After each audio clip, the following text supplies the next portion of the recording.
সম্প্রতি দেশের বাজারে বাজেট ফ্রেন্ডলি স্মার্টফোন লঞ্চ করে দিয়েছে টেকনো স্পার্ক 40C। কারণ স্মার্টফোনটি আপনাকে 6000 mAh ব্যাটারি থেকে শুরু করে 120 হার্জের মতো স্মুথ রিফ্রেশ রেট, IP64 এর রেটিং সহ ডিউল স্টোরেজ স্পিকার আমাদেরকে অফার করছে, তাও মাত্র 12,499 টাকায়। বর্তমানে দেশের বাজারে এটা আপনার 80 RAM ভ্যারিয়েন্টে অ্যাভেলেবল রয়েছে, 4GB RAM এবং 128GB ইন্টারনাল স্টোরেজ। তাহলে চলুন দেরি কিসের, ভালো মন্দ সবকিছুই জেনে নেওয়া যাক স্মার্টফোনটির সম্পর্কে। তবে তার আগে ছোট্ট একটি গুরুত্বপূর্ণ কথা না বললেই নয়, আপনারা যারা এখন আমাদের চ্যানেলে নতুন রয়েছেন কিংবা ওটিপি বেস চ্যানেলে নতুন ভিজিট করেছেন, অবশ্যই চ্যানেলটি সাবস্ক্রাইব করতে ভুলবেন না এবং পাশে থাকা বেল আইকনটি অল করতে ভুলবেন না। আর আমাদের ফেসবুক পেজ থেকে দেখে থাকলে অবশ্যই ফেসবুক পেজটি ফলো, লাইক, শেয়ার এবং কমেন্ট করতে ভুলবেন না। তবে আমাদের ফেসবুক পেজটা ভিজিট করতে ভুলবেন না, যার লিঙ্ক আমি অবশ্যই ডিসক্রিপশনে দিয়ে দিয়েছি, অবশ্যই চেক আউট করতে পারেন। তবে শুরুটা আমি তার কি লাইট কিংবা হাইলাইট বিষয় দিয়ে করতে চাই, কারণ 6000 mAh ম্যাসিভ একটি ব্যাটারি, যেটা আপাতত এই প্রাইস পয়েন্টে কিন্তু অন্য কোনো স্মার্টফোন এখন অ্যাভেলেবেল রয়েছে আমি জানি না। Day by day normal multitasking এর ক্ষেত্রে 1 কিংবা 1.5 দিনের মতো ব্যাটারি ব্যাকআপ ইজিলি পেয়ে যাবেন। আর যদি একদমই বেসিক ইউজার হয়ে থাকেন তাহলে অবশ্যই নিঃসন্দেহে 2 দিনের কাছাকাছি একটা ব্যাটারি ব্যাকআপ তো আপনি ইজিলি পেয়ে যাচ্ছেন। তবে ব্যাটারি বড় দিলেও চার্জিং কম্পার্টমেন্টে 18 ওয়াটের ফাস্ট চার্জিং ব্রিক, এটা কিছুটা ছোট মনে হতে পারে। তবে যখন প্রাইসটা দেখবেন সেটা আসলে মেনে নেওয়ার বিষয় ছিল।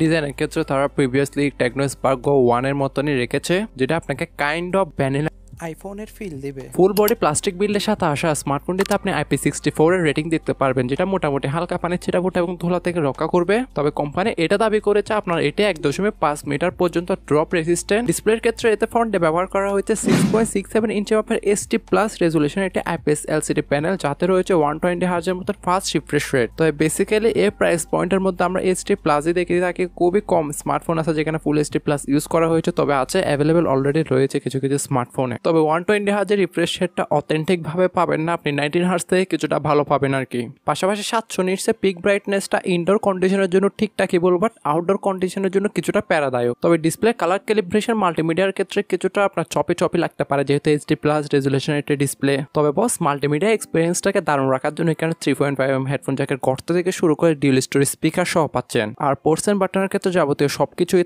থাকছে না কোনো সেকেন্ডারি নয়েজ ক্যান্সেলেশন মাইক, এটা নাকি আপনার AI এর মাধ্যমে হবে। সাথে কাজে ফ্রি লিঙ্ক অপশনটা রয়েছে, এর মাধ্যমে আপনি 500 মিটার রেঞ্জের মধ্যে যার সাথে বলুন কোনো ওয়াইফাই কিংবা কোনো ব্লুটুথ বা কোনো প্রকার সিগন্যাল ছাড়াই তার সাথে কথা বলতে পারবেন কিংবা চ্যাট করতে পারবেন, যেটা অবশ্য কোনো অনুষ্ঠানেই বেশি কাজে লাগে। ইউআইটা আসলে খুব একটা ক্লিন বলবো না, টুকিটাকে অ্যাডস এবং অ্যাপসের দেখা দিবে স্বাভাবিক, যেখানে আপনার iOS 15 সাথে আসে। তবে আগের থেকে এটা কিন্তু কিছুটা অপটিমাইজ হয়ে এসেছে টপ অফ অ্যান্ড্রয়েড 15। তবে ইন ফিউচার আপডেট সম্পর্কে আমরা তেমন বিস্তারিত কোনো তথ্য জানতে পারি নাই। আর আপনারা জানেন টেকনো কিন্তু এই বাজেট সিরিজের স্মার্টফোনগুলো তো কোনো প্রকার আপডেট দিয়ে থাকে না, তাই আশা করা যাচ্ছে এই তো তার ব্যতিক্রম হবে না। পাশাপাশি আপনার day to day life multitasking গুলো হ্যান্ড ওভার করার জন্য এখানে মিডিয়াটেক Helio Z81 এর মতন একটি প্রসেসর দেওয়া হয়েছে, যেটা 12 ন্যানোমিটার নডের উপর তৈরি একটি অক্টা কোর প্রসেসর। আর জিপিইউ হিসেবে Mali G52 MC2।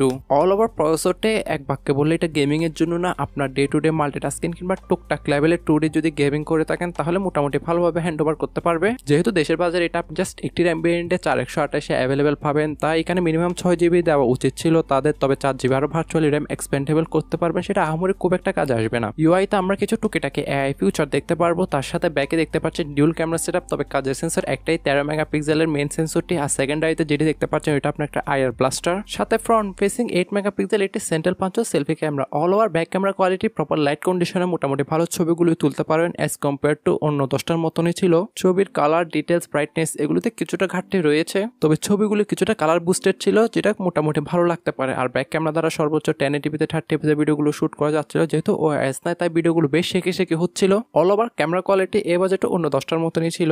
All over a budget পয়েন্টের মধ্যে তারা যদি এখানে একটি ফুল HD প্লাস ডিসপ্লে আর ক্যামেরাতে কিছুটা উন্নতি করতো আর প্রসেসরটা যদি আরেকটু পাওয়ারফুল দিত তাহলে মোটামুটি ভালো একটা প্যাকেজ বলা যেত। তবে আপনারা যারা একদমই বেসিক ইউজার কিংবা নর্মাল ইউজার জন্য একটা স্মার্টফোন নিতে চান, আপনি ভালোভাবে যাতে 1-2 দিনের মতো ব্যাটারি ব্যাকআপ পান, সাথে ইউআইটাও একদম লেটেস্ট হতে হবে, তাদের কিন্তু চয়েসের তালিকাটা রাখতে পারেন। বাট আপনি যদি বাজারে দেখেন তাহলে এই প্রাইস পয়েন্টের মধ্যে অফিসিয়াল বলুন কিংবা আনঅফিসিয়াল বলুন, এর থেকে বেটার চয়েস অ্যাভেলেবেল রয়েছে। বাট বাকিটা আপনাদের ইচ্ছা, যেহেতু আপনারাও এই দেশের স্বাধীন নাগরিক, আপনাদের নিজেরও কিন্তু ভালো মন্দ বোঝার ক্ষমতা রয়েছে।